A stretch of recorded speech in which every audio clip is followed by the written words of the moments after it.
my people, it's your boy Will, call me Smith, the baddest one, mufite mwabyo. Uyu munsi kuri kamera za Smith TV mbafitiye iki? Mbafitiye umwe hitmaker, we don't reserve. Reka twatangira twibwira umuntu mbafitiye kuri kamera zacu. Burya abakinama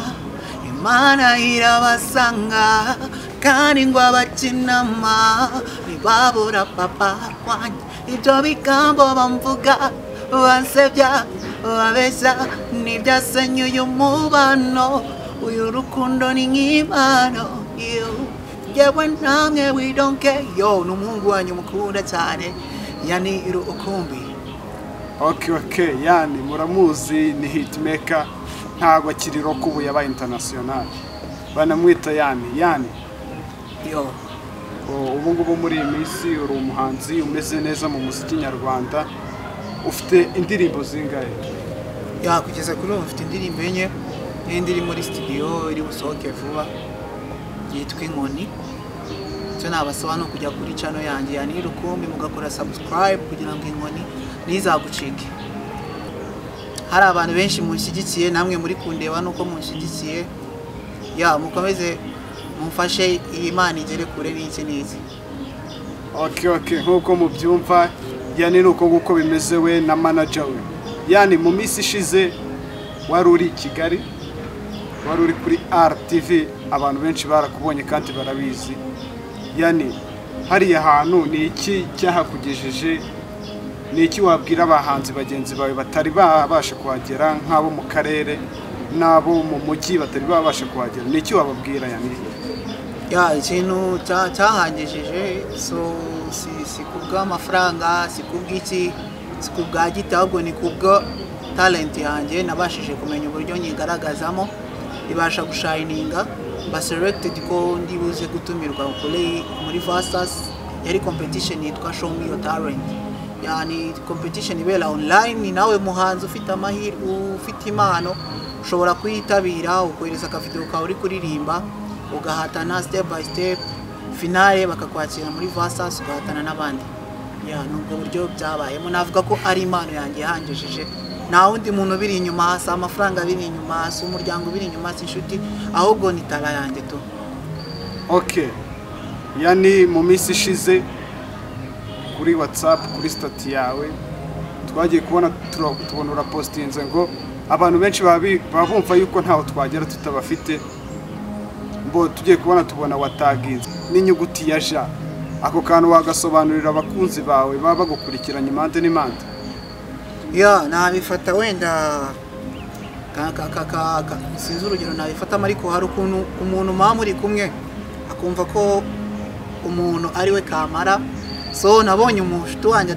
apostinga ako kantu kuri status, ndavuga ati aka kantu karankoma nyine tu, ndavuga ati nkarya screenshot ababibonye naga ari njye wari wabyanditse n'undi muntu. So mpita ndataginga nyine tu koza ari abantu babumva ko mutari kumwe naho mwagera cyangwa se bagukuyemo amaboko yabo ibyawe byaba birangiye abo ngabo babibesha tu, kuko buriya mu buzima uzashima Imana n'uri kugufasha ako kanya nawe si ahubwo n'Imana iri kumukoreramo. So nutegereza ngo umuntu azagufasha, nta muntu wafasha undi ahubwo Imana niyo igufasha, ahubwo Imana ikorera mu bantu. So namushimira kuko yari yemeye ko Imana imukoreramo ariko yaje kwivumbura ayanga ko Imana imukoreramo. Birori Imana iri gukorera mu bandi bose, haba uri murandeba, haba uri bukore subscribe. Ya ndagushimira cyane kuba wemera ko Imana igukoreramo, imigisha ikangeraho, murakoze cyane. Okay,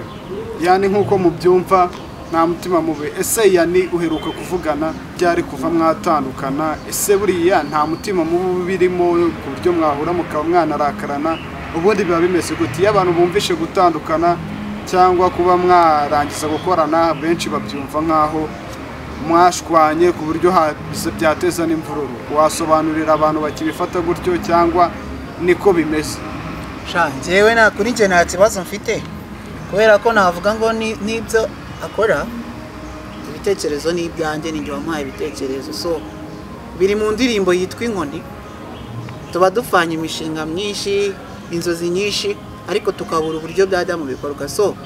biriya ni ibitekerezo byanjye namuhaye, ngira ngo yakinaga comedy murabizi, so kumuvuga nabi aho bigeze murahabona. So ibitekerezo raba ari byinshi, byo gukora ni byinshi, njye nta kibazo ndagerageza kumwandikira nkanamuvugisha biri aho tu, ariko kuri njye nta mutima mubi kabisa. Okay, yani nkuko mubyumva nuko nguko biba bimeze.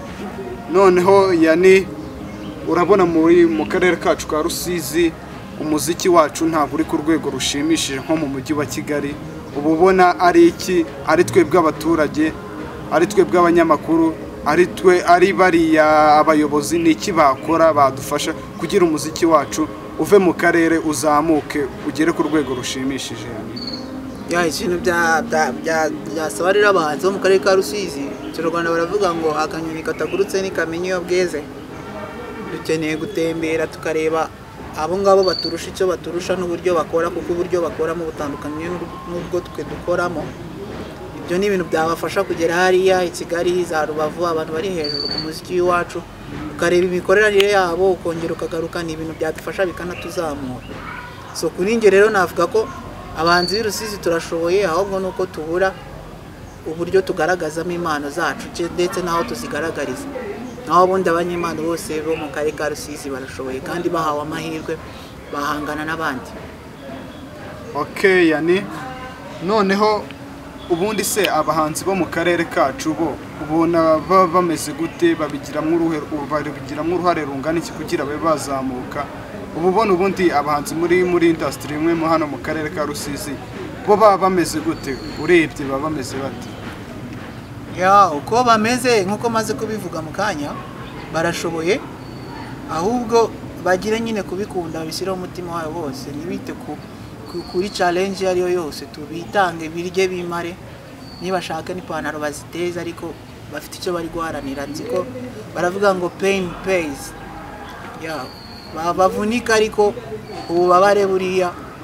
burisura. Okay, nkuko muri kubyumva,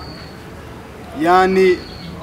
icyabwira abahanzi bari mu karere kamwe, abahanzi bo mu karere ka Rusizi, no gukora cyane nkuko mubibona nawe aba yakoze iyo bwabaga yani, kandi amaze kugera ku rwego rushimishije. None se yani ni iki kijya kikubera challenge mu muziki wawe, ukabona ni imbogamizi mu muziki wawe ku buryo wagera no ku rwego rwo kuba wakorana na Chris Brown Dream? Ibyo birashoboka? Ikintu kigira ute? Challenge mu muziki ni imbogamizi ugihura nazo? Challenge mu buzima bwari bwo bwose no kuba hari ahantu wifuza kugera ntuhagere, kuba nta bushobozi ufite bwo kuba wahagera. Ariko ibyo simbifata nka challenge kuko ayo mahirwe nyagize aho ngaho nakageze ntahagera, kandi ngerageza no kubyaza umusaruro amahirwe makeya umusaruro. Amahirwe makeya ngize ngerageza kuyabyaza umusaruro. So challenge rero navuga ko kuri ubu ngubu challenge zari nizo gukora cyane, kubera kubura time, kubura ubushobozi, nizo challenge. Naho ubundi kuba nabanshoboye ndashoboye kandi bwanjye ngiyumvamo, ahubwo ikibura challenge no ubushobozi no mufungo wabuze. Yani akomoshe ku kintu cy'umufungo, yani biravugwa yuko nyuma yari amarushanwa ya Show Your Talent wari uri mu Kigali, wahise ubona management ishya. Ibyo bintu nibyo cyangwa ni ibihuha? Ibyo bintu ni ibihuha.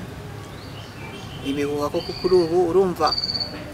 nyuma yo gutwara irushanwa hari icyizere nigiriye, hari izindi mbaraga nibonyemo. Nta management kuri ubu mfite, ahubwo mfite abantu bakunda. Abafana buriya baba bagiye barimo ibice bitandukanye. Hari umuntu ukunda music yawe akaba yayisharinga, hari n'undi ukunda music yawe akaba yavuga ati ni iki kibura kugira ngo ugere kwa ruriya rwego abandi bariho. So ni muri izo ngerero z'abafana ngiye ngira, navuga mu buryo bwa sponsor, ariko nta management ifite. So ndacyari umwihirinzi nk'abandi bose, ndihiringa already ko nakubwiye ati no gusura channel yanjye yondo umuntu uhiringa. Sije ko mfite abantu ku ruhande baba babiri inyuma bamfasha uko bashoboye mu bushobozi buke bwabo cyangwa se bwinshi bwabo, ariko bititwa ko ari management, ahubwo ari abanshyigikira. Yani nkuko mubyumva kugeza kuri ubu nta management yari yabona, kandi umusore ufite impano nkuko mubizi, Yan RUkumbi. None se yani muri iyi minsi uko ubibona muri iki gihe cya none, uko bibona muri iyi minsi ya none bo ugira ubundi umukunzi ya umukunzi ndamaze nese yani kompizi yuko ibintu byo kwiga umuziki n'urukundo ibyo bintu ubihuza utubura ibyo bintu nta na kimwe kibangamira ibindi ubihuza gute umuziki urukundo n'ibintu by'amashuri ibyo bintu bihuza gute iyo ukundana n'umuntu umukunda atari ibindi sinzi ko nabivuga nzi ko bitakuvuna cyetse ari bya bindi nyine utendeka tu banga ufite nk'abakobwa 100 utereta ibwo bikuvuna ubwo biba byabaye akazi ntabwo biba bikiri urukundo aba ari akazi ko gukunda ariko rero ntabwo njye navuze ko mfite umukunzi ntabwo nyine byabangamira tu ntacyo babitwaye kuko umuntu wese arakunda none se yani ku bintu byo amasomo n'umuziki ku ishuri baba gufata gute nk'abanyeshuri mwigana nk'ubu ngubu twebwe ubusange tukigana n'abahanzi wasangaga nyine ari abantu tutinya abantu nyine tubona na n'ubu tugashagarira mu ishuri ubufashwe gute mu kigo ubumeze gute ya nabirenze ngiye ku ishuri ndi umuntu usanzwe gusa baravuga ngo umuntu usanzwe ni ubudasanzwe nese ubundi yani uretse ibintu byo kuririmba hari yindi mpano waba wifitemo bitari yo kuririmba uretse ibintu by'umuziki hari yindi mpano waba wifitemo ya impano ni nyinshi ya mfite impano usibye kuririmba hari ukuririmba hari no mfite impano yo kwandika indirimbo usibye no kuririmba nshobora kwandikira indirimbo ukayiririmba ikaba nziza mfite impano yo gukina amafilme kwakitinga ya ndakeka ari izo yani mu minsi ishize nk'uko twari twabivuze uri i Kigali twabonye ku rubuga rwawe rwa IG cyangwa Instagram wapostinze Juno Kizigenza hari projet mwaba mufitanye cyangwa no kwishimisha nyine biri aho ngaho ya ntago ari kwishimisha ariko projet ya mbere wagirana n'umuntu no kuba mwahura mu kamishuti na projet irenze iyo ngiyo so kuba twarahuriye rero kuri RTV akaba yasevinga namba yanjye ngasevingiye wenda kuba nanareba status hari ikintu nyine hari nambwe mbaneye ntago wahura n'umuntu uwo munsi ngo muhite mukora projet no hari ikintu cyose kigomba kubanza kubaho kandi nawe mbere yo kumusaba projet ugomba kubanza kumwereka ese wowe wakoze iki waririmbye iyi ya ntago ari ibintu rero byo guhita ubukira ugomba kubanza ugakora yani nibyo birumvikana none se wahoze utubwira ko uri hari indirimbo iri muri projet iyo ndirimbo uri wenyine cyangwa ni collabo ese abakunzi bawe bagukurikiranye kuri Smith TV wababwira iki wababwira ko izaza ryari ya ni muri uku kwa gatanu mu matariki ya mbere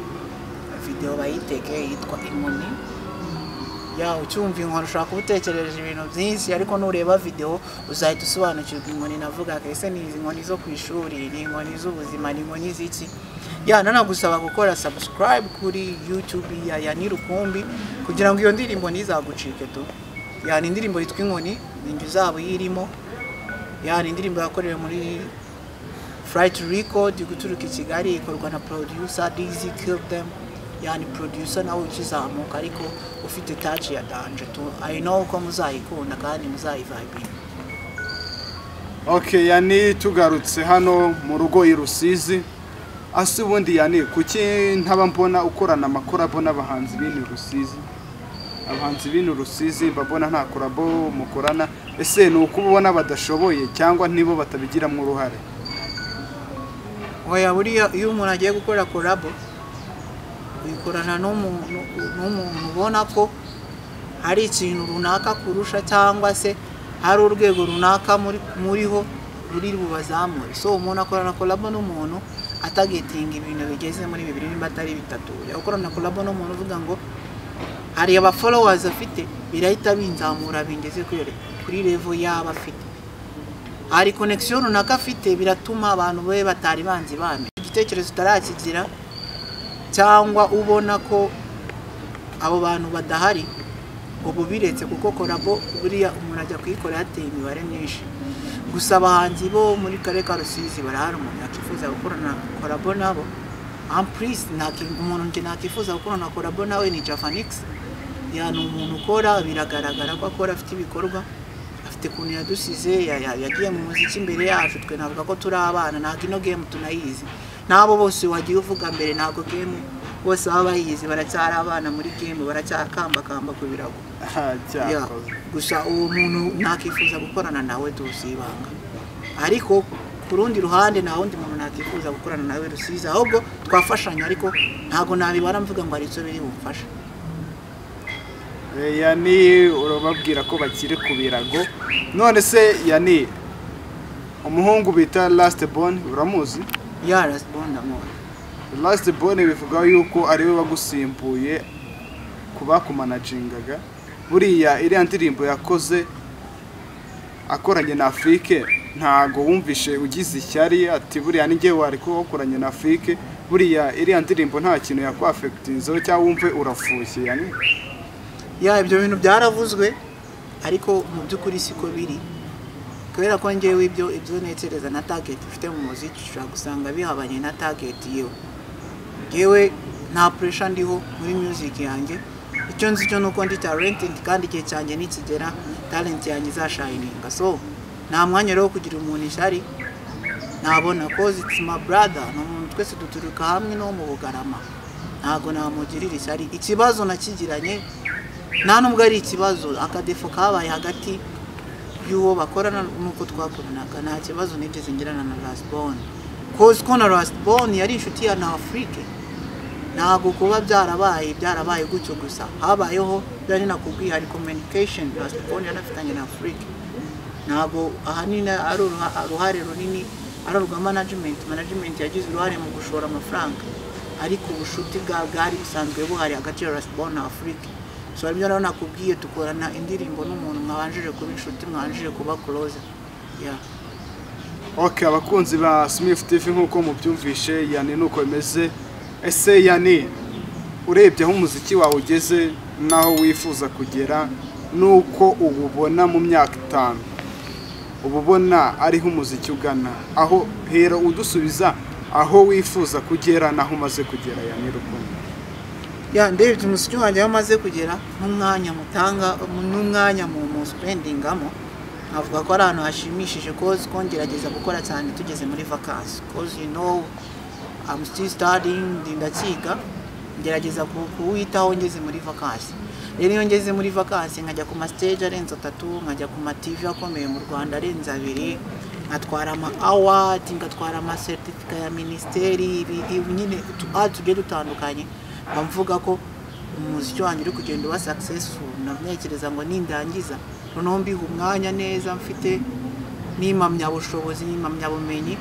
igaragara nayo naritwaye neza muri class ndangiza bihagaze neza so ari byo nakubwiye ngo na pressure nge ntago ndacika intege sindavuga ngo music byanze bye mu bindi kandi niyo byakanga ntago music ariyo nshungiyo gusa nikora kuko nikunze nta kindi kintu nuko nkunze music nibwo buzima niyo nawe uvamo ntabwo nzareka gukora music nzajya nyuzamo mahereza ingoma yani ibintu byanjye okay yani uvuze ko ukora music kuko ubikunze kuko ari ubuzima ese ntago waba ubikora nk'akazi ububona nta kintu bikwinjiriza ku buryo wabikora nk'akazi already ubu byabaye nk'akazi ariko ntago ari kakazi uvuga ngo kazahoraho baravuga ngo imbabura n'umuhanzi ni ibintu bibiri bizima rero urumva ushobora kwizera ngo nta kazi ejo nkazima rero ntago ari byo mba ncungiyeho tumba ntekereza n'akandi kazi nyuma y'ubu buzima okay yani nkuko bivuze abatekereza n'akandi kazi nyuma y'ubu buzima noneho niki wabwira abantu bakora umuziki ari abanyeshuri bajye babireka bakore muri vacances cyangwa ku ishuri bajye bagerageza niki wabwira abantu bakora umuziki kandi ari n'abanyeshuri ikintu nabwira abantu bakora imiziki ntibakiringire umuziki kuko na muntu wakubiswe wa mukarani wakubiswe mu muhanda iyo amaganyaje araririmba nta muntu utaririmba umuntu wese yajya studio bagakoreshwa akaririmba so babikunda ariko ntibabyiringire kuko bishobora kugutunga cyangwa se ntibikagutunga ukabana imbwa nabyo so bakunda amasomo yabo bayiteho yego nabyo babiha umwanya ariko nibumve ko byarangiye kuba ngo uririmba ngo ufite impano ngo izagutunga reka turabaza abahanzi twafataga nk'ibyitegererezo ubu ngubu tutakifuza gukorana nabo kuko tubona naho byatugeze so ibyo rero nawe byakubaho gusa umurage ugezweho ubu ngubu ni amashuri cyo nabwira urubyiruko rugenzi rwanjye bakunde kuririmba ariko bakunde no kwiga kuko kwiga nibyo bya mbere. Okay nkuko abakunzi ba Smith TV muri kubibona Yan RUkumbi arimo aradusubiza adaca ku ruhande arimo aravugisha ukuri noneho Yan RUkumbi nuwuhe muhanzi ubona wakwifuza gukorana nawe hano mu Rwanda utubwire no muri Nigeria ku buryo ubonye amahirwe wakora n'indirimbo nawe ukabona indirimbo yakundwa wenda nko kuba yarusha izindi ngewe rero kamubwira ntabwo njya naruka mu bitekerezo byanjye nabyo byishimaho byishyikira ntabwo ndafata u Rwanda muri music ngo njye gutekereza Nigeria ni ibintu bidashoboka ubu ngubu ntekereza abo mu Rwanda ningera ku rwego rwo mu Rwanda nibwo nzatekereza ku mipaka cause already n'ubundi burero duturanye sindabufata ngo ntekereze Nigeria ubu ngubu ntekereza kuba nakorana na Bruce Melody, Kofi, Juno n'abandi bagiye batandukanye bari hejuru baho kama n'abandi then nge nkunda na music yo mu Rwanda buriya kumbwira ngo urimbire ngo baruga abandi yego ndaziza ariko first nkunda iby'iwacu kuko nitudakunda ibintu by'iwacu na wundi muntu uzabikunda so rero nzaba nagize kuri yo level yo kuba nari loko ku rwego rw'igihugu ndi umuhanzi uri nominated cyangwa se uri verified ubwo nzatekereza ati wakiyongoza baruga abandi ariko ntabwo nataruka gutyo nyine ntabwo nataruka inzego mvuve ku mudugudu nge ku murenge bahita banagusubiza inyuma buriya bakubwira ati waciye ku kagari ibintu nk'ibyo. Okay tugana ku musozo w'ikiganiro cyacu na Yan RUkumbi. Yan RUkumbi ni iki wabwira abakunzi bawe tugana ku musozo w'iki kiganiro? Ikintu rero nabwira abakunzi banjye n'abafana ibintu by'ibirumasi n'iki n'ibyo bintu nyine nkabira wahereye umbaza ngo nde bumve ko RUkumbi still RUkumbi aracyari wa wundi wihariye ibintu byo n'ahandi uzabibona ahandi so banshyigikire kandi abizi ko ntago bazabona ko subscribe yawe ntago uzabona ko yapfuye ubusa ko nzakora indirimbo muyikunde wumve ko ari nziza to jya kuri channel yanjye ni Yan RUkumbi kore subscribe Instagram Facebook page hose ni Yan RUkumbi ukore follow maze birebere ngo harashya yuhu Yani ni hehe abakunzi bawe bakura ibihangano byawe ni kuri channel yawe gusa babwira ahantu basanga ibihangano byawe nk'abafana bawe n'abakunzi bawe ahantu hariho hose ubu ngubu kuri platform zose zishoboka wabona indirimbo zanjye even no kuri Facebook no kuri Instagram ushobora gukora post ukanda kuri music ugasacinga donke cyangwa se indirimbo yanjye urayibona ugakora post aho ngaho ubishyigikiye nk'uko nakomeje kubivuga kuri YouTube Yan RUkumbi ugakora subscribe kuri Gmail hose ahantu hagiye hatandukanye ni Yan RUkumbi. Okay bakunzi ba Smith TV nkuko mwabyumvishe yari Yan RUkumbi nari nabazaniye nkuko ibitekerezo byanyu mwese mwari mwabidusabye Yan RUkumbi nguyu mwamubonye ibindi bitekerezo nge mbibona muri comment ni mu mukenera tuzongera tumugarure ciao turabakunda it's your boy Smith the one and only the best one mumfite mwabyumva.